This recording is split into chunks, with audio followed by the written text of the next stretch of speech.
They executed his son on live galactic broadcast, then smiled as if Earth wouldn't respond, but they forgot who the boy's father was. The signal came in during a Senate breakfast on Earth's orbital station. Most assumed it was another propaganda stunt. General Cade, stoic and unreadable as always, was already standing before anyone could process the voice crackling through the channel. The chamber silenced itself. On the display, a young man knelt in chains on a glimmering crystal platform under a ring of alien dignitaries known only as the Triarchs. His name was Liam Cade, an officer, a diplomat, and most importantly, Cade's only child. The charges? Interference with sovereign planetary law. The evidence? None shown. The trial had already happened. What Earth was watching now was the sentencing. A thin blue light hummed above Leon's head, swaying in slow circles like a judge's gavel counting down. General Cade's face didn't twitch. Not when his son lifted his head, not when he mouthed something silent across time and vacuum. Not even when the light dropped and the boy vanished in a flash of sterile energy. No body. No ceremony. Just a hollow echo of silence that lasted too long to be diplomatic. Somewhere, someone knocked over a coffee mug. No one dared apologize. Back on Earth, people poured into streets. Social feeds crashed from the outraged traffic. Some called for war. Others begged for peace. But no one noticed when General Cade left the chamber. No one saw him bypass four security zones without speaking. And no one followed him as he passed into the ice-slick corridors of the old war vault, sealed since the Martian siege. Cade didn't need access codes. The door opened at his face. The vault was buried under Iceland's oldest glacier. Officially decommissioned. Unofficially, waiting for the end of diplomacy. And inside it, silent, cloaked in frost and dust, stood Juggernaut. 8 tons of exo-armor, banned by every known treaty. Twice the size of a dropship, half the weight of a guiltless god. Its frame was a tangled web of plasma-fed hydraulics, arc rails, and ceramic armor plates fused into something more beast than machine. The plating bore claw marks from another war, another time, when Earth faced extinction. And lost patience. Cade stepped into the armor's cold interior. It hissed awake like a waking dragon. Steam belched. Pistons adjusted. The helmet closed over his face, then a slow, feminine voice greeted him with dry amusement. Warning: unauthorized reactivation of Juggernaut-class armor. Please state reason for endangering galactic peace. Or don't. I miss you anyway. Hello, Vera, Cade muttered. Still not dead, I see. Pity. Whose palace are we kicking in today? Titanus Rex. Oh, Vera replied, voice chipper. The one with the crystal cities, uptight lizards, and zero sense of humor? They killed my son. Silence. Even Vera's sarcasm had boundaries. Strapping you in, sir. The Juggernaut's internal clamps locked down with thick clicks. Muscles Cade hadn't used in years woke up. Pain radiated through old scars. But his breathing didn't change. Vera booted up the targeting HUD, charging plasma cells, syncing neural input. Systems that once took teams to operate now folded under one man's will. 30 minutes later, Earth's defense satellites blinked as something massive broke atmosphere, not up into space, but down. A launch headed toward Titanus Rex. It wasn't logged, wasn't authorized, and it didn't ask permission. The Juggernaut didn't travel like spacecraft. It fell. Entering warp speed from high orbit, it slammed through space like a spear flung by a vengeful god. The Triarchs were celebrating a new alliance the day it landed. Their crystal parliament held a feast, thick with alien wines and self-congratulation. That's when the tremor hit. Guests assumed it was a minor tectonic shift. Titanus had them occasionally. Until the sky turned red.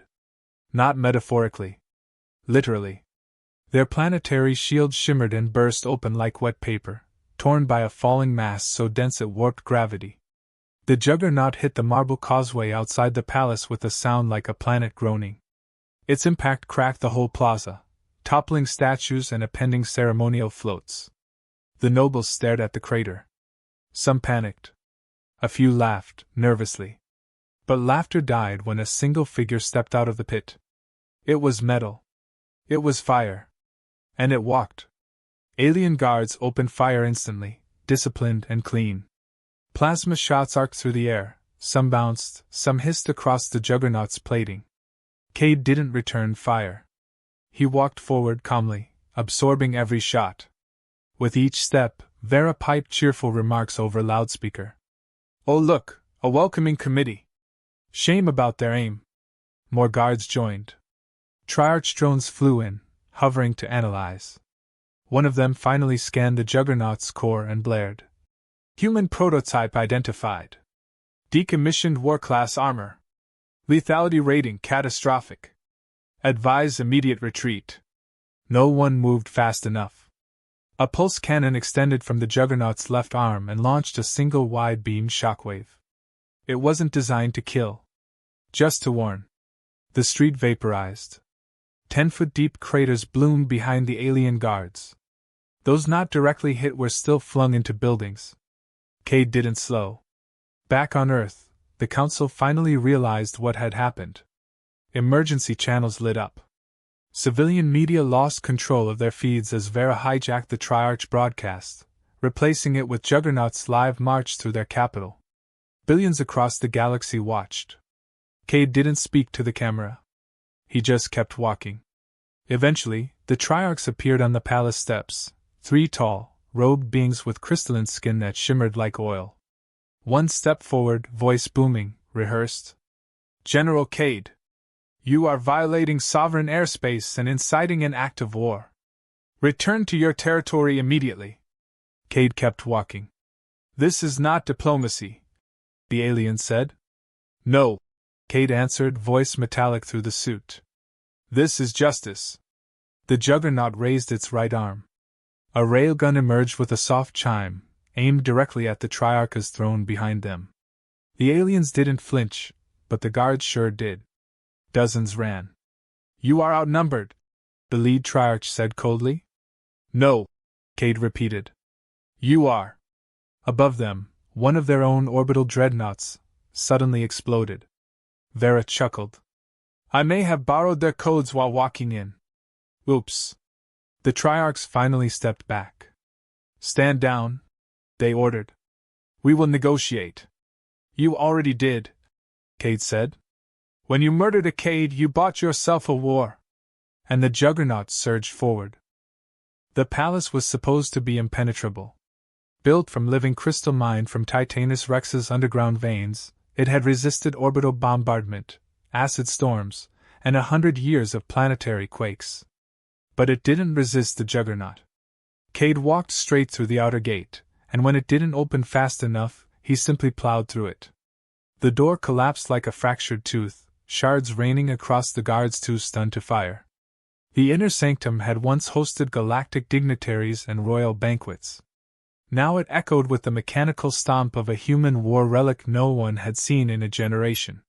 The scent of fire and ozone followed Cade like a shadow. A lone alien dignitary tried to stand his ground, trembling as he raised a ceremonial staff. He shouted in the native language of the Triarchs, demanding respect for holy ground. Cade answered with silence. The juggernaut's shoulder-mounted cannon swiveled, fired, and erased both the staff and the floor under it in a single pulse of controlled energy. The alien was launched backward into a pillar, sliding down in a daze, robes smoldering. Cade didn't even look back. Outside, the panic spread like wildfire. Civilians were stampeding through the capital's coral glass streets. Triarch security forces barked into comms, calling for aerial support. Above the city, sleek patrol ships banked hard toward the palace dome, trying to re-establish control. Vera, inside Cade's helmet, let out a theatrical yawn. She had already sliced their planetary comm grid in half and rerouted every call to play soothing Earth elevator music. Cade didn't need to speak. He was the storm now.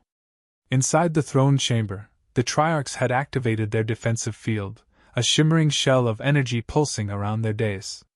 It was ancient tech, fused from a combination of psychic harmonics and crystallized neurostrands. The last time it had been used was to repel a solar flare. They assumed it would be enough.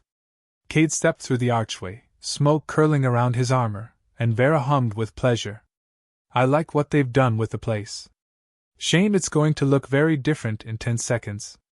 The Triarchs remained seated, 3 towering figures robed in ceremonial garb, faces unreadable behind their multifaceted crystal masks. The central one, their speaker, raised a hand as if that would stop anything. Cade didn't raise his weapon. He simply walked forward until the shield repelled him with a jolt of sonic force. The juggernaut took a half step back, stabilizers adjusting. Vera let out a beep of annoyance. Well, they're tougher than they look. Want me to do that trick with the harmonic feedback loop? Do it. A whine began to build from within the suit. Vera adjusted the armor's chest plate until it emitted a high-frequency resonance, nearly inaudible but strong enough to shake the very walls. Outside the dome, windows shattered. The Triarchs stiffened. Their shield began to flicker. Cade didn't move. He just stared at them through the vibrating air, his breath slow, his heart steady. The speaker stood. His voice was calm, deliberate, and laced with contempt. You are a relic of Earth's violent past. A rusted shell animated by grief and primitive instinct. You cannot threaten the future. Cade's voice came low and sharp. You made this personal when you took my son. He stepped forward again, this time with the juggernaut's kinetic hammer rising from the left forearm. It ignited in midair with a sound like thunder bottling itself up. He drove it into the shield. It didn't shatter, but it screamed. The Triarchs flinched visibly. A second strike followed. Then a third. On the fourth, the shield gave a high-pitched whimper and collapsed in a swirl of blue particles. The speaker began to speak again, but Cade was already in motion. With inhuman speed for something so massive, the juggernaut closed the distance and lifted the speaker clear off his platform by the throat. The 2 other Triarchs moved to intervene, but Vera activated the suit's EMP burst, and their embedded devices shut down instantly. Their limbs locked. They stood frozen in place, twitching helplessly. Cade stared into the speaker's mask, his voice a quiet growl. My son didn't die in war. He was executed. Unarmed. Shackled. And you called that justice. The speaker gurgled, trying to form a rebuttal, but the suit's grip was firm. Cade dropped him. The Triarch crashed to the floor, coughing, his voice rasping now with fear instead of arrogance. We were instructed. This was not our decision. You don't understand what's coming. Cade paused. Then explain it before I take this place apart. The speaker looked around, as if expecting someone to stop this. No one came. He nodded at a nearby wall panel. Vera scanned it instantly, found the buried data feed, and projected it into Cade's visor. What he saw wasn't just footage of the execution. It was a transmission log. The trial had been staged, yes. But the broadcast had been ordered by an off-world source. The execution wasn't about punishing Leon Cade, it was bait. A provocation designed to trigger Earth's retaliation. A pretext for something larger. Someone else had wanted Earth to overreact.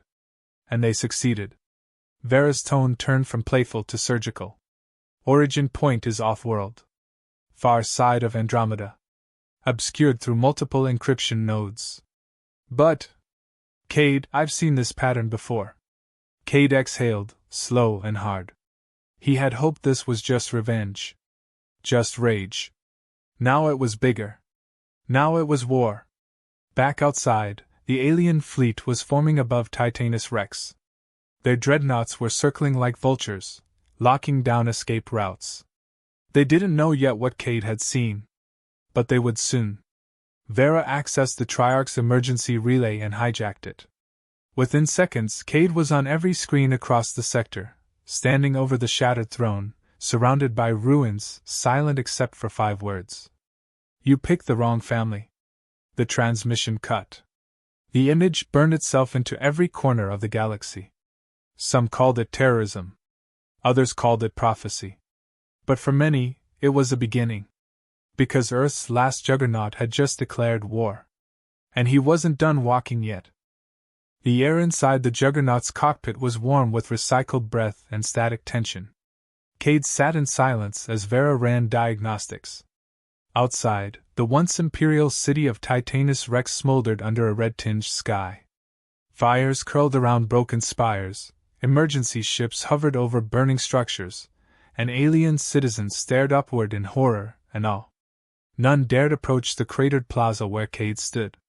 He didn't move. He watched the stars. He wasn't seeing the destruction around him. He was seeing 10 years ago. Back then, Titanus Rex had been drowning in its own atmosphere. A cascading failure in their magnetic field was causing radiation storms that fried entire cities. Earth, despite tensions with the Triarchs, had sent aid. Cade had commanded that mission. He remembered walking through their glass-shelled cities with his son at his side, both of them wearing breathing masks as alien children clung to their legs like they were myth come alive. Cade had ignored the Senate back home, the ones who said it wasn't Earth's problem. He'd said no species, no matter how arrogant, deserved to burn from the sky down.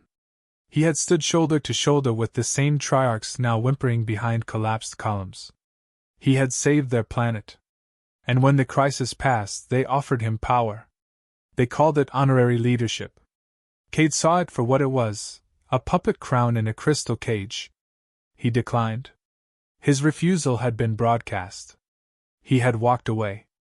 And they had never forgiven him. The memory flickered, replaced by another. One more recent. His son, Leon, younger and eager, standing on the tarmac beneath Earth's moon base, gear slung over one shoulder. He had that grin. The same one Cade used to wear before the decades dulled it. Leon was proud to be deployed to the diplomatic fleet. He had believed in peace. He had thought words could win more than weapons. He had been right for a while. Until someone decided his surname made him dangerous. Until someone realized Cade's legacy was still alive, and still honorable. And that made it a threat. Vera interrupted his thoughts with a tone more serious than usual. She had finished decoding the full transmission logs. They didn't just point to an off-world origin. They had layers of encryption unique to one faction. The Vroth. Cade's fingers flexed inside the gauntlet controls. He hadn't heard that name in years. Most people believed the Vroth were extinct. A biosynthetic species wiped out after their last attempt to convert planetary ecosystems into machines. They had disappeared after the Neptune standoff. Cade had seen their ships vanish into deep space, scattering like ash. Now it seemed they hadn't died. They had just gone quiet. And now they were moving again. The implication hit hard. The Triarchs weren't just cruel. They were pawns. Someone had fed them just enough intelligence, framed just the right threat, and triggered just the right fear to make them kill Leon Cade in front of the galaxy. Cade understood it now. This wasn't about his son alone. This was about provoking a war that Earth would have to answer for. And once Earth retaliated, the Vroth could emerge as peacekeepers, the righteous third party sent to restore order. But Cade had acted too fast. Too violently. And now the mask was slipping. He asked Vera to bring up a map of the Vroth's last known space. Most of it was cold void now, monitored but rarely visited. Vera highlighted an anomaly. A repeated signal loop pulsing just beyond Andromeda's edge. It wasn't a beacon. It was a gate. A transit point disguised as radio garbage. Cade stared at it, his mind calculating. The Triarchs weren't the enemy anymore. They were the middle. The stage. The real enemy was behind the curtain, watching. Vera's voice turned dry again, almost amused. You thinking what I'm thinking? If you're thinking we need to crash a party uninvited, then yes. Then get ready.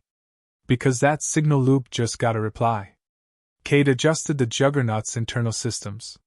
He scavenged the alien core from one of the palace dreadnoughts, jury-rigged it into the fusion stabilizer, and overclocked the gravlift drives. The juggernaut wasn't built for space travel. But Cade didn't need finesse. He needed trajectory and propulsion. The resulting launch cracked what remained of the Triarch palace into splinters. The juggernaut shot upward, turning the skyline into white flame as the ground fell away. No flight pattern filed. No permission requested. Just a human ghost in a machine of war. As they breached atmosphere, Vera brought up more data. Communications traffic across the sector was chaotic. Earth had gone silent, not out of fear, but because its systems had been jammed. The Council hadn't authorized Cade's mission, but now they were locked out of their own satellites. Someone was sealing the exits. Cade's anger deepened, but he kept it buried beneath the same iron shell that had carried him through 10 wars. They reached orbit and saw the blockade.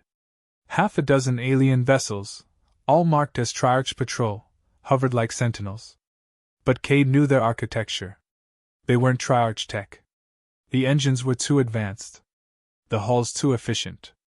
These were Vro's ships painted in borrowed skin. Vera confirmed it with a scan.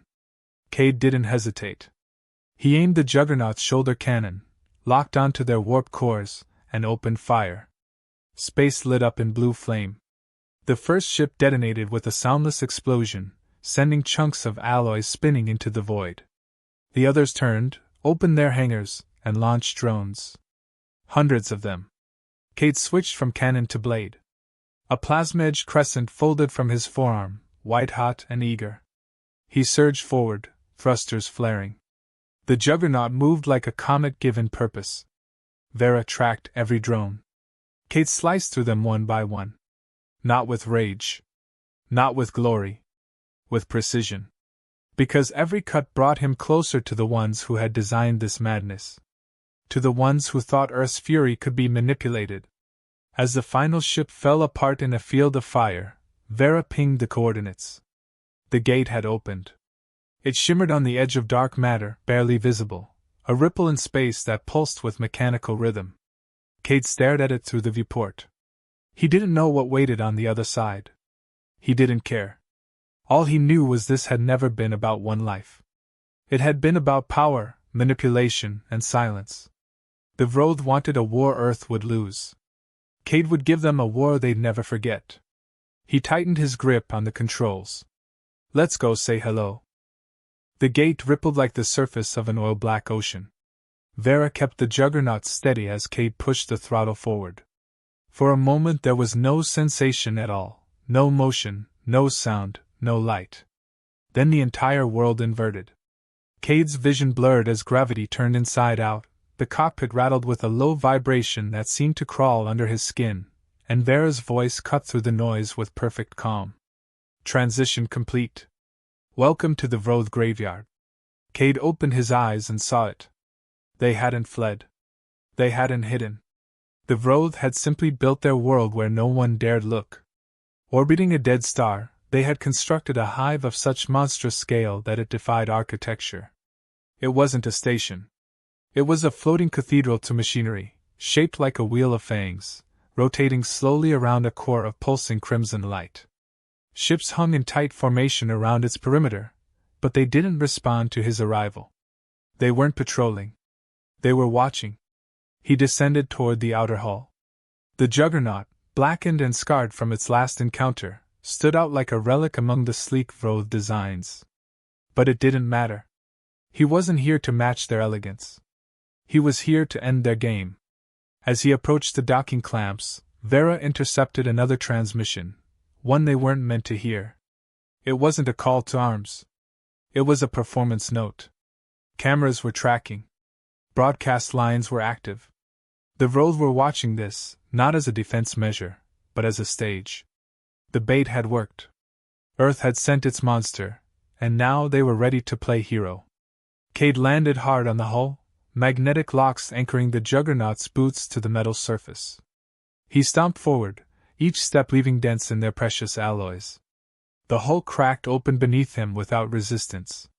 The entrance had been pre-programmed, expecting him.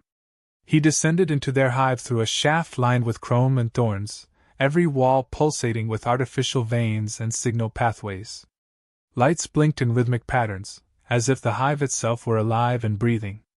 Inside, there was no welcome committee. No alarms. No weapons drawn. Just silence and a corridor that opened like a mouth. Vera murmured quietly that they were walking into the heart of the enemy. Cade already knew that. He didn't slow down.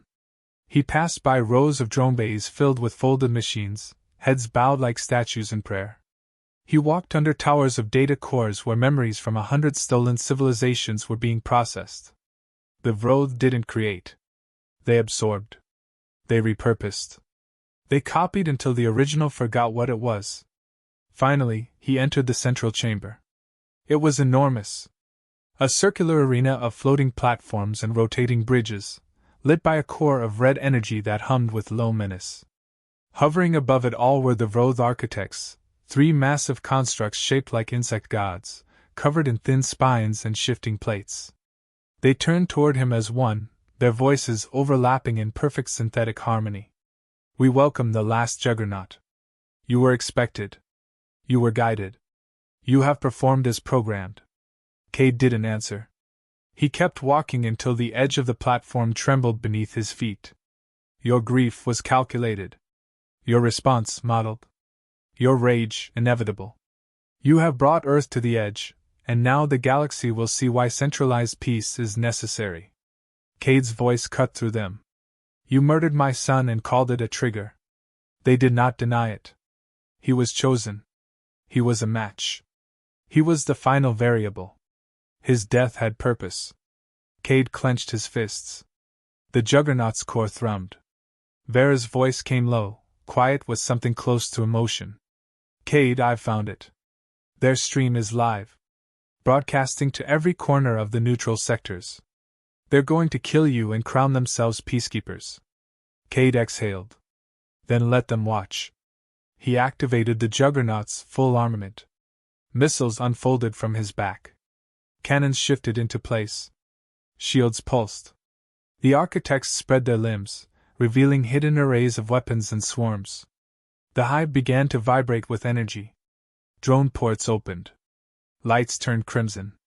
Cade charged. It wasn't a battle. It was a reckoning.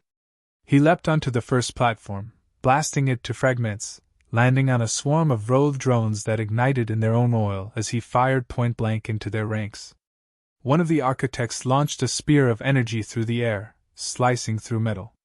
Cade dodged, spun, and retaliated with a plasma arc that burned half its torso clean. The machine shrieked in binary, collapsing into the core. The second architect descended with blades spinning. Cade caught its strike on his shoulder, used the momentum to slide under it, and drove the juggernaut's hammer into its underside. The blow cratered the floor. Sparks erupted in fountains. The platform beneath them gave way, sending both plummeting into the lower chamber. Cade landed first. The architect followed in pieces. Vera was laughing now, unfiltered. "That's two. The last one's trying to run system lockdown. Let's finish the set." The final architect hovered near the core, protected by a sphere of drones. Cade didn't hesitate. He ripped one of the fallen drones off the floor, charged it with his own power core, and threw it into the cluster like a grenade. It detonated, blowing open a path. He followed it, weapons blazing. The last architect screamed in pure code, unleashing a sonic burst that shook the chamber. Cade pushed through it, reached the edge of the control nexus, and ripped the architect's neural spine free with one hand. The hive began to tremble. Vera's voice returned to clarity. "Cade, we've triggered a failsafe. This place is going to collapse." "Good." He marched toward the main terminal, ignoring the falling debris, the flaming walls, the collapsing floors. He placed Leon's old service tag on the console. The one he had found on the Triarcha's broadcast system. It locked in perfectly. The Juggernaut's system synced with the core. "Vera, transmit everything. All of it. Every log. Every plan. Let the galaxy see who these monsters really are." Broadcasting. "Goodbye, boys." The Juggernaut's system surged. Energy flooded the hive, overloading its circuits, igniting its reactors. Cade stood in the middle of it all, surrounded by fire, silence, and memory. He didn't try to run. There was nowhere else he needed to be. The last thing Vera said was not a joke, not a quip.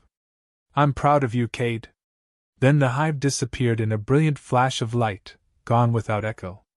A silent storm swallowed it whole. And across the galaxy, every screen, every ship, every government, watched as the truth unfolded, frame by frame, with a single human standing tall in the middle of the chaos. Justice had a new name. And it was not negotiable. The explosion lit up the dead star system like a false sunrise. Across galaxies, telescopes and sensors registered the disappearance of the Vroth hive as a gravitational anomaly, a sudden collapse of mass and signal into white heat and dust. News feeds broke mid-story. Government comms snapped to attention. Within minutes, the data Vera transmitted began to surface across media layers, encrypted files unlocked one by one, each revealing the depth of the manipulation. The Vroth weren't dead. They had been orchestrating interplanetary conflict for decades. The execution of Leon Cade, the staged war, the baited retaliation, it was all there in high-definition evidence. Every recording. Every fabricated message. Every false alliance. And at the center of it all stood the image of General Cade in the juggernaut, not with his weapons raised, but with Leon's dog tag in his hand, placing it on the control console of their hive before fire swallowed it whole. Earth responded first. Then Mars. Then Jupiter's moons. Then the outer colonies. Then systems Earth had never formally met. One by one, species began issuing statements, not of war or anger, but of reckoning. The galaxy didn't see Cade as a war criminal. They saw him as the man who broke the curtain hiding the real danger. The Vroth had made him the villain in a script they wrote. But Cade had rewritten the ending. And vanished before the applause. For days, search vessels scoured the system. Nothing remained.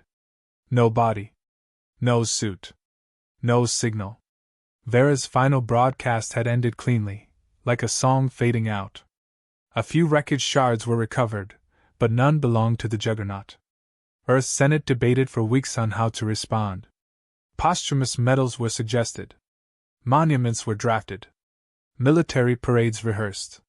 But in the middle of their planning, a signal arrived. Not public. Not encrypted. Just quiet and deliberate, sent from an unknown location deep within asteroid sectors unmapped by any alliance. The message was simple. A static-laced video clip, showing Cade sitting beside a cratered fire pit, juggernaut armor half dismantled beside him. No speech. Just a long look into the camera. Then a single line. Justice isn't a system. It's a choice. The signal cut off. The Senate never released the footage. But the image spread anyway. Someone inside the council leaked it. It appeared on murals in burned colonies. In graffiti on city walls. On rogue ships that refused to fly flags anymore. In places where peace was still a question and justice had no representative, people whispered of the juggernaut. Not as a man. As a reminder. Meanwhile, the Triarchs fell. Their empire collapsed under the weight of revealed betrayal. Their citizens, once terrified of Earth, now held up images of Cade as both destroyer and liberator. Revolution erupted across their planets. Not violent, but unstoppable. Their own people demanded to dismantle the elite who had bartered with extinction to retain power. The Triarch leaders went into exile. Some tried to spin new lies. But the footage lived. Vera had made sure of that. Back on Earth, Leon Cade's name became the symbol of unprovoked sacrifice. Statues were carved, schools renamed, medals issued in his honor. But his father's name, Cade himself, was never turned into policy. He remained legend, deliberately unclaimed.